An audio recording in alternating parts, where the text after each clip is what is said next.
there. Yeah, not pretty too cold. weather, but hey, it is a busy weekend not only for the holidays but also in the sports world. Chris Trevino is here with Sports Extra. You have a ton to talk about. Let's not waste any more time. From the Chiefs to the bragging rights game, Chris, let's hear. All right, Emily, thank you very much. Merry Christmas. Hello, everyone. We've got a lot coming up, starting with the Chiefs as they battle the Seahawks, hoping for the #1 seed throughout the AFC playoffs. Also, bragging rights belong to the Tigers for the first time in a while, thanks to some former Illinois commits. And we look to the Liberty Bowl now, just about a week away. Mizzou and OSU getting ready to head to Memphis. So all coming up now on Sports Extra.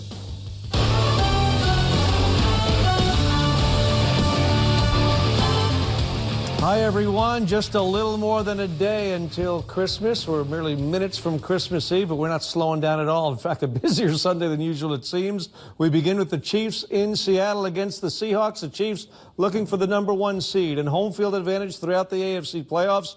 Here we go. Wild game tonight. Big Red, Andy Reid looking on, the former Mizzou assistant, taking the Chiefs to the playoffs again this season. But they have their hands full with Russell Wilson and the Seattle Seahawks. There's a touchdown for Seattle early in the ball game. Chris Carson carries it in. Seattle up 7-zip. Harrison Butker made a field goal, 7-3. Casey on the board, and then the Chiefs would take the lead. Patrick Mahomes rolling right finds Damian Williams. Chiefs up by a 10-7 score. It was the same count in the second quarter. Williams gets the football, but he loses it. It's a fumble, and Seattle recovers. Casey lost a pair of fumbles in the first half. Third quarter now. Seattle with the ball in Kansas City territory. And Russell Wilson, the Seahawks quarterback who's had such a big year, would connect on a deep throw toward the end zone. What a catch by Doug Baldwin. Touchdown for the Seahawks. They had regained the lead at 24-17. And, man, Wilson has had a season, as I mentioned. He's got some great receivers, Aaron Lockett and Doug Baldwin, of course, among them. And that time he finds Ed Dixon in the back of the end zone for a score. 31-20, Seahawks by 11. Later on, they're up by 3. And look at this effort. Wilson to Doug Baldwin. One-handed catch to the 1. Seattle would punch it over from there, and Seattle outscores KC 38-31. Chiefs have to wait a week to clinch a division title and a #1 seed. Well, another big game this weekend, the annual bragging rights game in St. Louis between Mizzou and Illinois. Despite it being labeled a rivalry, the matchup had really been one-sided in recent years. The Fighting Illini had won 5 straight, and they had just dominated this series over the years. But the Tigers looking to capitalize on this season's momentum as they carried a 4-game winning streak into the Enterprise Center in downtown St. Louis. And here come the Missouri Tigers onto the court. What a game this would be. Electricity in the air as usual. Illinois got started early. Trent Frazier pulls up. He finished with a game high, 28 points. But Mizzou responded well in this one against the Illini. Mark Smith, who played last year in this game for Illinois, transfer, cleared to play immediately for Missouri, hits a 3. He's fired up. And Jordan Geist really had a contest. Look at the crossover there and the bucket for Geist. Ball game tied at 15. Then Geist steps back, hits another, and he was really rolling for a stretch there. Jordan Geist in transition here. Another 3-ball. He hit 3 threes to shoot Missouri on top of Illinois. A 9-2 run in a minute of time. Second half, still a tight ball game. Tigers down 1. Jeremiah Tillman takes it and scores.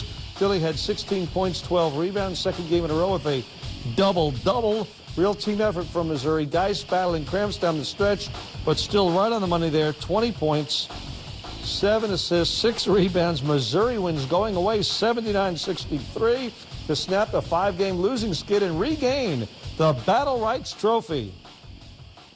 Gosh is our leader, and he likes to lead. And he, as you can see, he was leading us through the. As you can see, he was leading us through the cramps that he had in his leg. I mean, every time we had a timeout, or every time we had like a dead ball, he was coming to the bench, and our weight coaches third gunning his leg out. But I mean, he's like you said, he fought through it, and he's still being productive the whole time. He hit those 3 shots back to back, and that got our momentum going. Happy for our guys, happy for our fans. Just a great game, tremendous atmosphere. Now that we won it, I can be honest.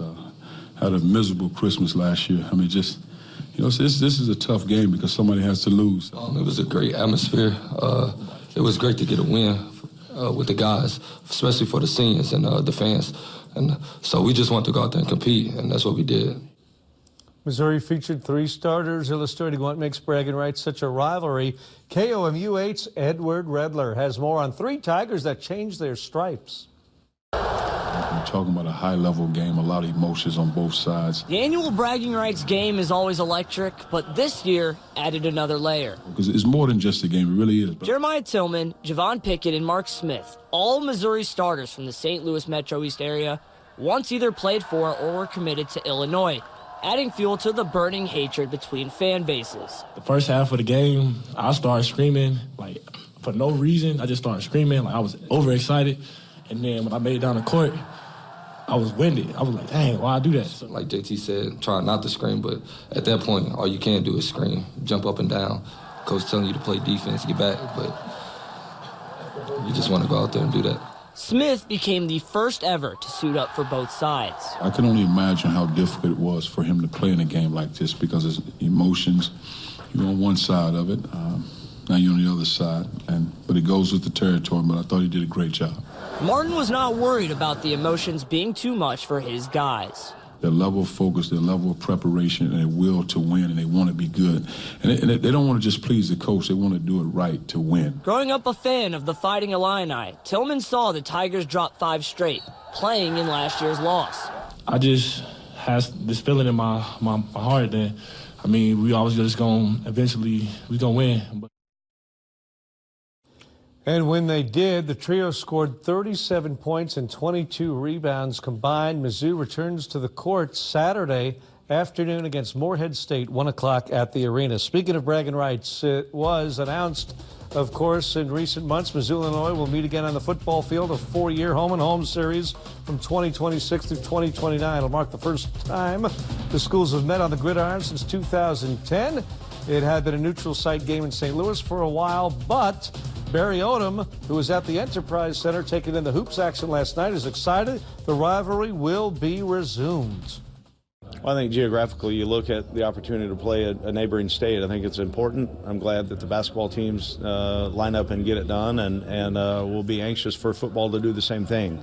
The last 6 times that Mizzou's played Illinois in football, it's gone our way all 6 times. So it's huge for the city. It's great for both fan bases, and I'm anxious to get it back.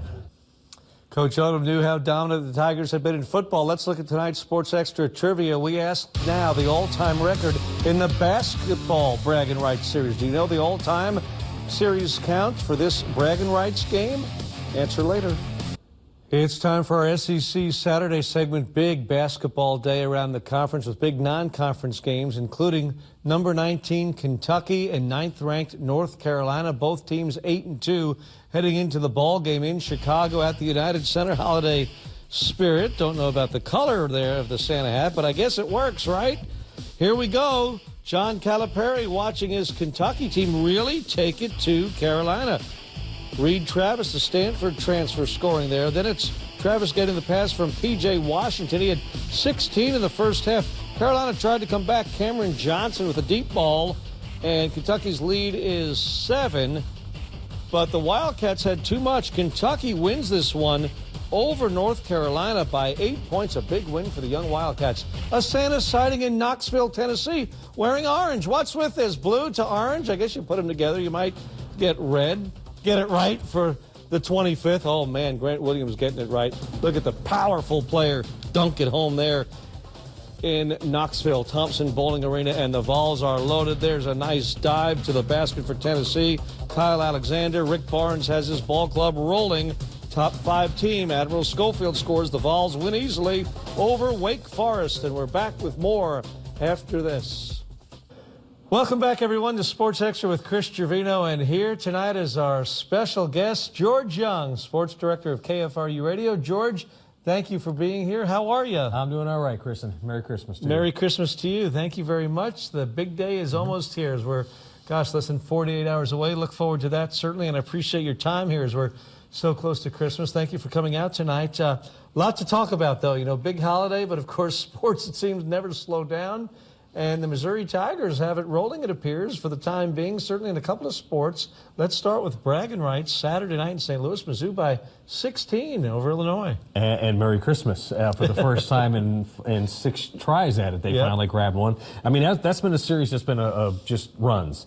Missouri won 4 or 5 in a row. Then I think the Illinois had at one point they had won 9 in a row, but they'd just won 5 in a row. This was an interesting game in that as you watch this game develop, 10 turnovers in the first 5.5, almost 6 minutes in that game, and you're thinking, here we go again. It'll be a 20-plus turnover game, and Illinois has figured it out. And then for some inexplicable reason, Underwood backs off the pressure. Missouri settles in. And, oh, hello, Javon Pickett. How you doing? He had himself a game last night. What about Pickett, the defensive stalwart for Missouri so far? But he makes his first 7 shots, misses only 1 toward the end of the game, and just an outstanding game, wasn't it? He's been really valuable. Fits so well with this team, I think. Yeah, I think he is of that mold that Jordan Geist is. Feisty, nothing really phases him, and Council Martin loves him. And I think, as Geist graduates this year, you're going to see Pickett fill in that role. Xavier Pinson, if you are not ready to receive the pass, you better be. But this is a team that seems like, unlike last year, they're not distracted by the outside stuff. They're really starting to mesh together. And, I mean, you look at these last 2 games, hammering Xavier at home, going on the road, picking up the comeback victory over Illinois, and going on 2 completely different runs, one 17-4 and 12-2 to close out the first half. That was an impressive performance Saturday It was night. an impressive week, certainly, when you mentioned Xavier and Illinois. I thought going in, this would be a kind of a telltale week through non-conference play and getting them ready for the SEC. I want to talk to you about Geist. You mentioned his name. Isn't he something? I mean, what a tough character he is. He was cramping up. Nicodemus Christopher, the strength and conditioning coach, working on him, and Geist gets back in there and ends up, 20 points, 7 assists, 6 rebounds, and it's not always pretty, but no one can doubt his ability just to hang in there. He's a tough kid, isn't he? Yeah, he really is. And I mean, you see him at the women's games every now and again, and you get a chance to kind of visit with him, and you get the impression that not only is he loving what he's doing, he really enjoys the guy he's playing for. And that really helps. But the one thing that you like about him, and it was heard it on a telecast last night, was he's a guy you love to have on your team. Oh, sure. You hate him because he's on the other team. There's no doubt. And he is that guy, and he does such a great job right now as opposed to last year. Last year he had some issues. He had a rough game against Illinois last year. Yeah, he had a really rough game against Illinois last year. But I think this year he's settled into not just who he is, but what his role is on that team. And man, once these guys have figured that out as we've gone, it's really been a remarkable job of coaching by Council Martin. And bingo, you led me right to that. I thought Council Martin made a really good move early in that game yesterday. I mentioned on the radio, guys started out a little flustered, harried, if you will, and Martin got him out of the game early, quickly. Just talked to him, settled him down, and got back in there. Was a much better player the rest of the way. And I thought that was a really big move before things got, way away from the Tigers like we saw happen a year ago. Yeah, and he gets Geist out. And I think the reason he can get Geist out of there this time around, unlike last year, he has confidence in who he's bringing in. Brought in Pinson. Pinson gets a little wonky at times, but he has a Phil Pressey. Well, he gave him some good minutes last night, yeah. right? 10 minutes, 7 points, 2 assists against a pressing type team. Yeah, and that was a good thing for Xavier. Jeremiah Tillman, I think you got a really good idea of how important that guy is to the way that offense runs for Missouri. When Nico is out there, I mean, you love the effort and everything, but you can see how long it takes him to process what he needs to do, and that's just Tillman right now. It just seems like second nature. Well, I think it just shows you too what a special talent kid Tillman is. Absolutely. He's really special. Can play at the next level. He was sick, had upset stomach during the day. Did not partake in the shoot around, but went out there, still got 16 and 12. So, really good win. What do you think of Missouri now heading into the SEC? Probably not going to be considered a contender for the title. Don't overlook Morehead State. Well, okay, 4 and 8 fair enough. are the Morehead State Eagles, but they won 4 games. Anyway, you start off with Tennessee. Tough. So you're home at least. Yeah, you're at least home. Beat them here one. last year. Right. Yeah. I think if you look at this SEC conference, one, it's not as good as everybody thought it was going to be. especially during the non-conference slate. Now, there are going to be some teams that are going to iron things out, Kentucky for one. But as this season has gone so far from Missouri, you have to be looking at this going, 500, not out of the question. And maybe raising that bar to borderline NCAA tournament. Isn't that something? And I agree when you look at the non-conference, if they beat Morehead State and finish 9-3, even if you're 500, depending on how the wins shake out, if you're 9-9, you're 18-12. Their 3 losses are to Kansas State, Iowa State. They're both going to be in the NCAA tournament. Temple could be. Last I checked, Temple was 9-2.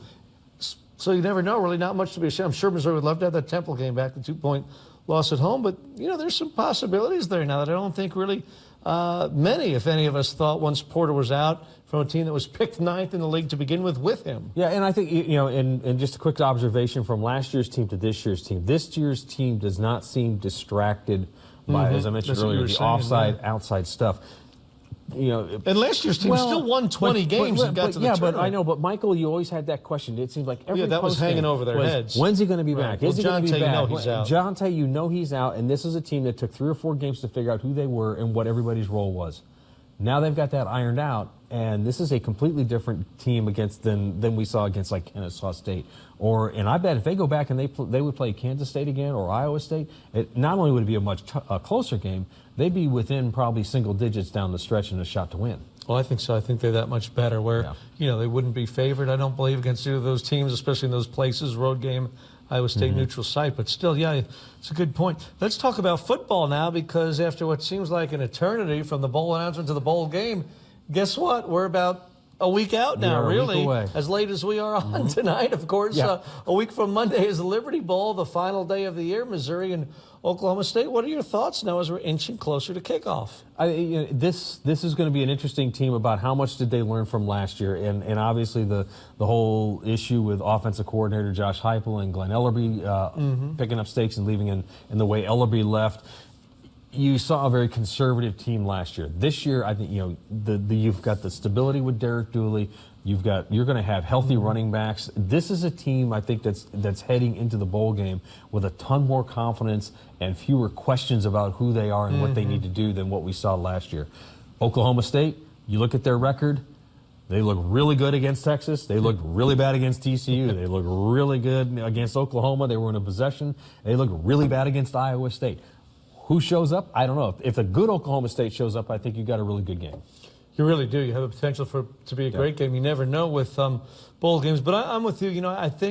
I believe in this senior class led first and foremost by the quarterback, Drew Lock. And I think Missouri's going to get out there, give a good effort, probably play well.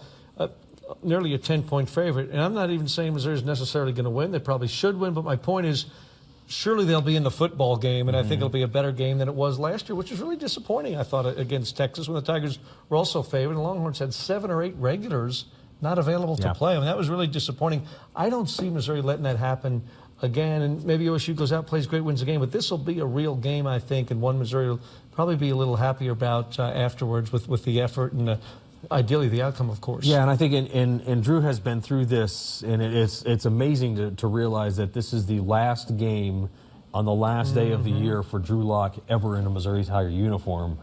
But I don't think he's going to let that emotion, that moment overwhelm him. Where maybe in the past he feels like he's got to go do so much. I think this time around you've got trust in not your offensive, just your offensive line, but your wide receivers, your tight ends, your running back group. I think everything right now has meshed so well that bond of trust will help them get things going this time around. Sure, a group of 19 seniors playing their final game.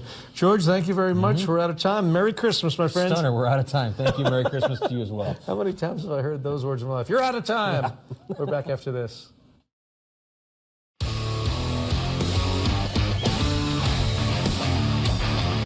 Welcome back, everyone. Thanks for staying with us. Time to answer our Sports Extra sports trivia question. Earlier in the show, we asked, what is the all-time record in the bragging rights basketball game, with another edition in the books? Did you know?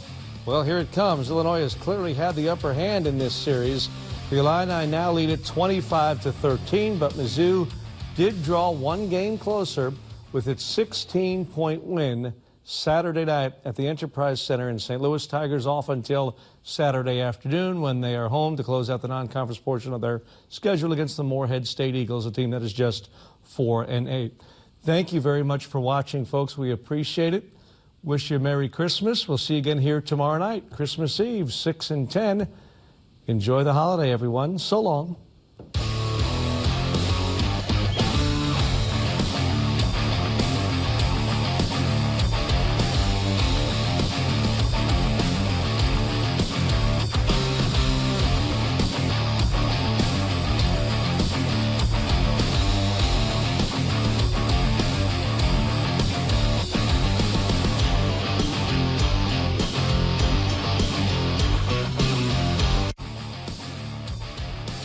From the Ford Sports Desk, Sports Extra with Chris Gervino has been brought to you by Columbia Appliance, Columbia's volume Whirlpool dealer.